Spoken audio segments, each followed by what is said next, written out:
Police వ్యవస్థ ఇవాళ తన గౌరవాన్ని పూర్తిగా కోల్పోయింది. కారణం చంద్రబాబు నాయుడు గారి వైఖరి, ఆయన అటవిక పాలన, పోలీసు వ్యవస్థ యొక్క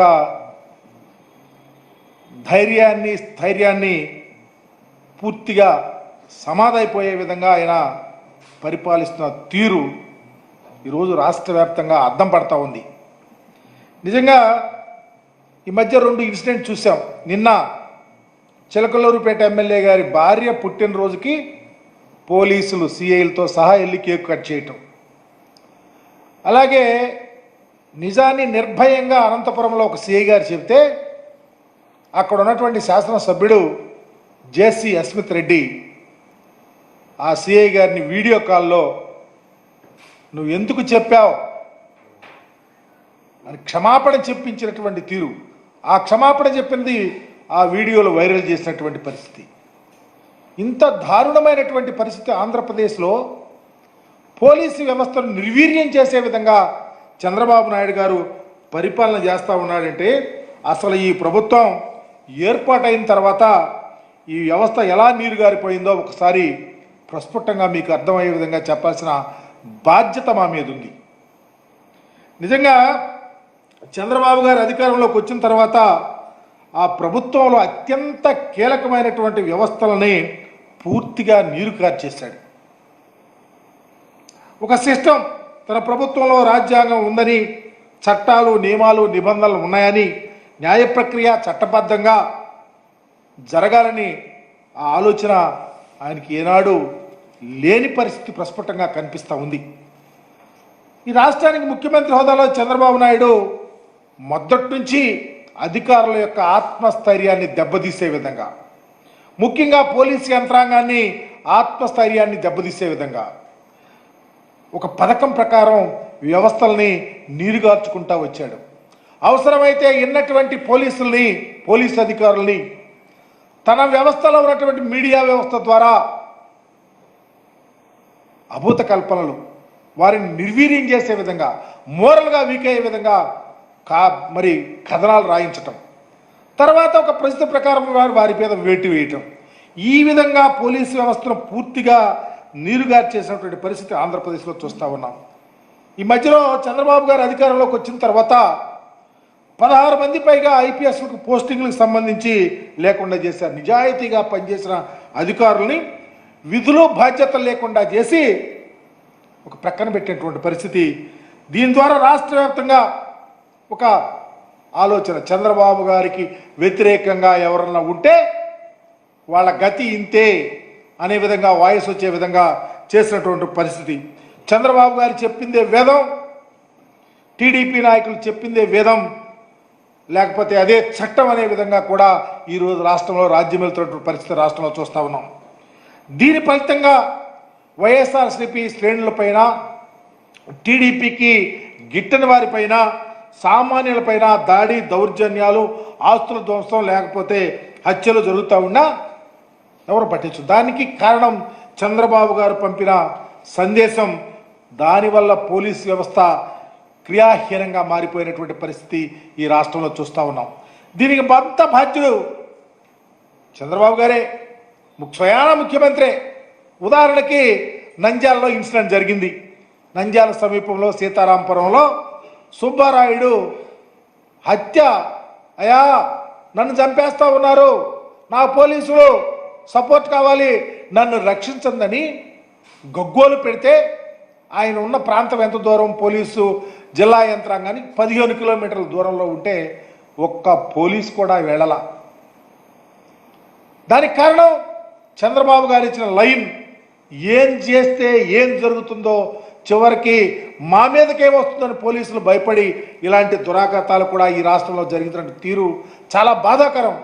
నిజంగా వ్యవస్థ ఒక ప్రక్కకి వెళ్ళిపోతూ ఉన్నా నిమ్మకురేనెత్తినట్టు అధికారాన్ని నడిపే వ్యక్తి తనకు కావలసిన విధంగా ఈరోజు ఈ రాష్ట్రంలో పరిపాలన చేస్తూ ఉన్నాడంటే ఎంత బాధ్యతారాహిత్యంగా ఉన్నాడో దీనికి కారణం ఈ రాష్ట్ర ముఖ్యమంత్రి కాదా అని నేను అడుగుతా ఉన్నా.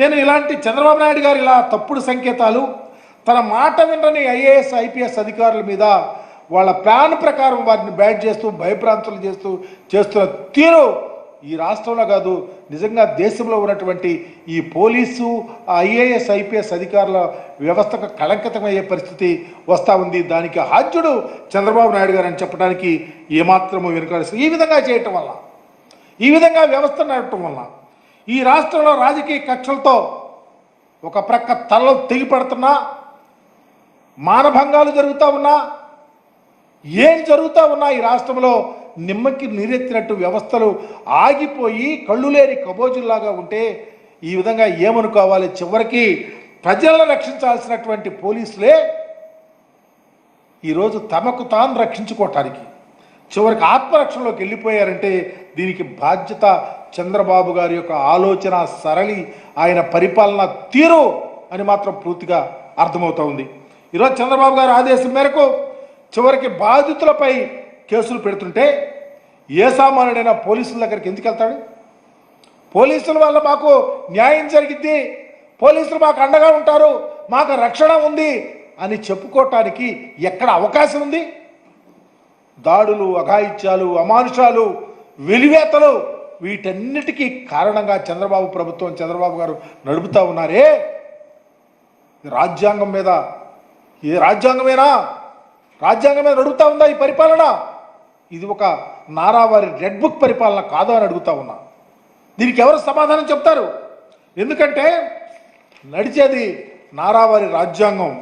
మాట వినని అధికారులపై చూపించిన శాడిజం, ఇంకా మాట వినకపోతే పరువు మర్యాదలను ప్రతిష్ట మంటగొల్పే విధంగా వారి యొక్క మీడియాలో రాయిస్తాం, ఒక కథనాలు రాయిస్తాం. ఆ కథనాలను ఆధారంగా చేసుకొని కక్షతో కార్పణ్యాలతో మీరు పనిచేసే తీరు ఈ రాష్ట్రంలో ఉన్న ఏ అధికారి, not only police, not only IAS IPS, ఏ అధికారి అయినా భయభ్రాంతులతో పనిచేస్తూ ఉన్నారే తప్ప మాకు బాధ్యత అని చేయటానికి అవకాశం లేని విధంగా పరిపాలన జరుగుతూ ఉంది అని చెప్పడంలో చాలా బాధపడతా ఉన్నా. ఈరోజు గత 3 రోజులుగా చూస్తూ ఉన్నాం, ఎల్లో మీడియాలో పతాక శీర్షికలు రాస్తూ ఉన్నారు. ఎవరో ఒకరు ఫిర్యాదు చేస్తే అధికారులు అధికారికంగా ఎఫ్ఐఆర్ కడితే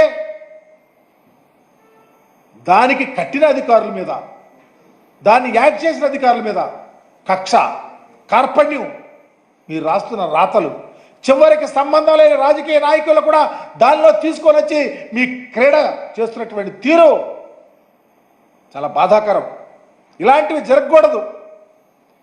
నిజంగా అధికారులకి సంబంధం ఉంటే, కేసు పెట్టకపోతే, దానిలో భాగస్వాములుగా ఉంటే, ఇన్వాల్వ్ అయితే, తప్పుగా ఉంటే చర్యలు తీసుకోవచ్చు.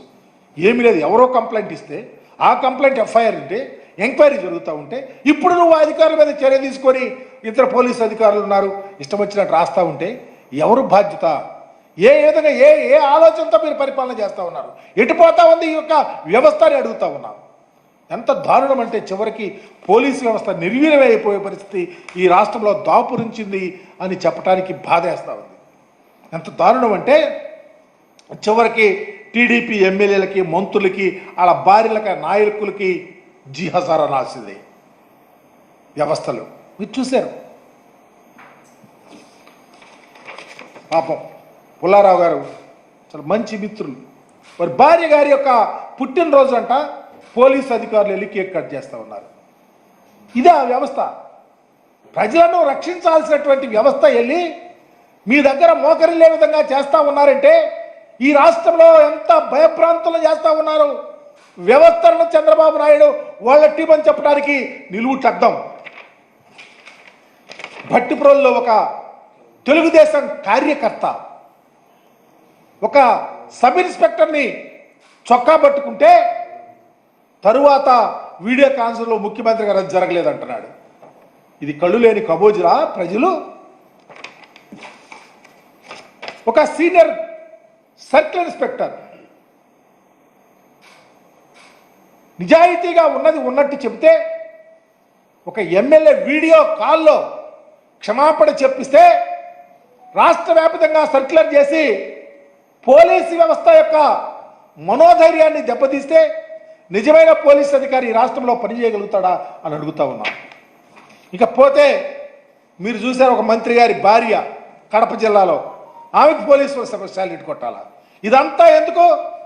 స్వయాన ముఖ్యమంత్రి గారి కోడలు గారు, ఆమెకి guard of honour. This is the procedure. ఎక్కడన్నా ఉందా రాష్ట్రంలో? మేము అధికారంలో ఉన్నాం, చాలామంది అధికారులుగా ముఖ్యమంత్రిగా పనిచేశారు, ప్రభుత్వాలు నడిచినాయి. ఇంత దారుణంగా ప్రజలను రక్షించాల్సినటువంటి పోలీసు వ్యవస్థను చంద్రబాబు నాయుడు గారు ప్రభుత్వం భక్షిస్తూ ఉంటే ఎటుపోతుంది ఈ రాజ్యాంగ వ్యవస్థ, ఎటుపోతుంది ఈ పరిపాలన? సమాధానం ఎక్కడ వెతకాలి అనే ఆలోచనలతో రాష్ట్ర ప్రజలు తల్లడిల్లుతా ఉన్నటువంటి తీరుకి ఎవరు సమాధానం చెప్తారో ప్రభుత్వమే చెప్పాల్సిన పరిస్థితిని మీ ద్వారా తెలియపరుస్తా ఉన్నా.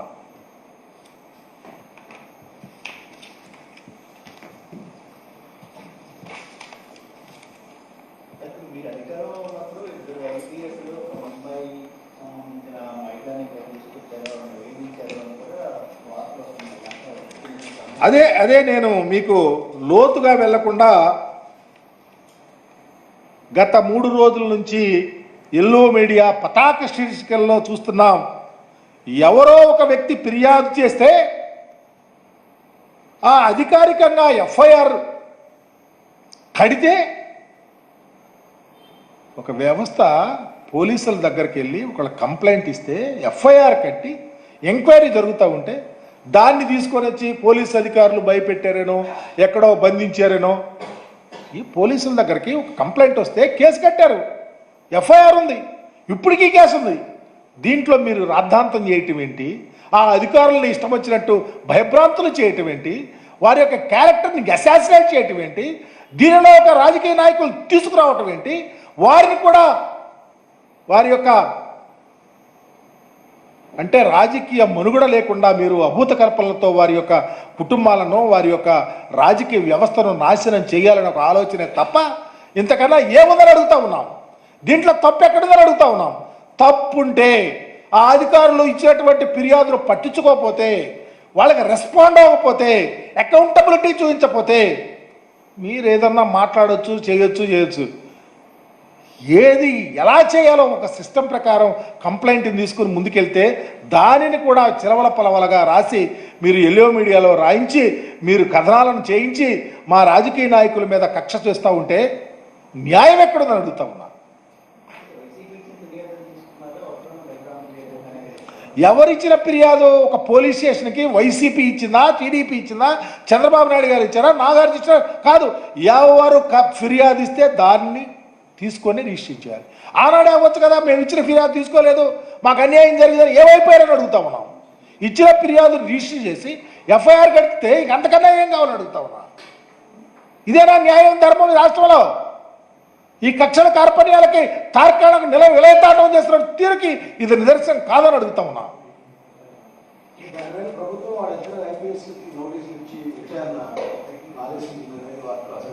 ఒకటండి, వాళ్ళ మీద ఏముందని ఎందుకు నోటీసులు ఇచ్చింది అంటే ఎఫ్ఐఆర్ కట్టలేదనా, లేకపోతే ఏం జరిగిందని? ఎఫ్ఐఆర్ ఆ అధికారులు కట్టి ఎంక్వైరీ నవ్వు కేసు ఉంది, ఎవరు బాధ్యులో, ఎవరు ఇన్వాల్వ్ అయ్యారో, ఎవరు కేసు పెట్టారో, ఎవరు ఎక్కడ ఉన్నారో అనేది పూర్తిగా అందరికీ తెలుసు.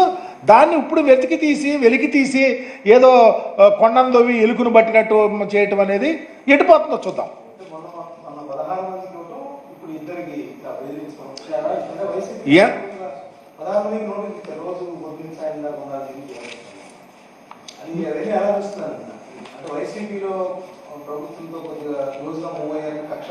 మా ప్రభుత్వంలో క్లోజ్గా ఎవరు మూవ్ అవటానికి అవకాశమే లేదు. క్లోజ్గాను వ్యతిరేకంగా చట్ట ప్రకారం ఏం చేయాలో, ఏ ఉద్యోగం ఎవరు చేయాలో, ఎలా చేయాలోనే చేసాం. కానీ ఇప్పుడు అట్లా లేదు. ఇప్పుడు కక్షలు, కార్పణ్యాలు, నావాడు, నీవాడు, పడనివాడు, పడేవాడు, నావాడు కాదు, వాడి మీద చర్య తీసుకోవాలా, దానిలో భాగంగా ఇన్ని జరుగుతూ ఉన్నాయి. ఈ వ్యవస్థ ప్రజలందరూ చూస్తున్నారు ఏం జరుగుతూ ఉన్నది. దానికి ఎప్పటికైనా సరే దానికి న్యాయం అనేది ముందుకు రావటం తప్పదు. కానీ ఎప్పుడు ఉపశమనంగా ఇది జరగటం తప్ప వ్యవస్థలన్నీ ఎదురు చూస్తూ ఉన్నాయి. ఈ రాష్ట్రంలో పరిపాలన ఏ దిశకెళ్తా ఉందో తప్పకుండా న్యాయ నిర్ణేతల ప్రజలు.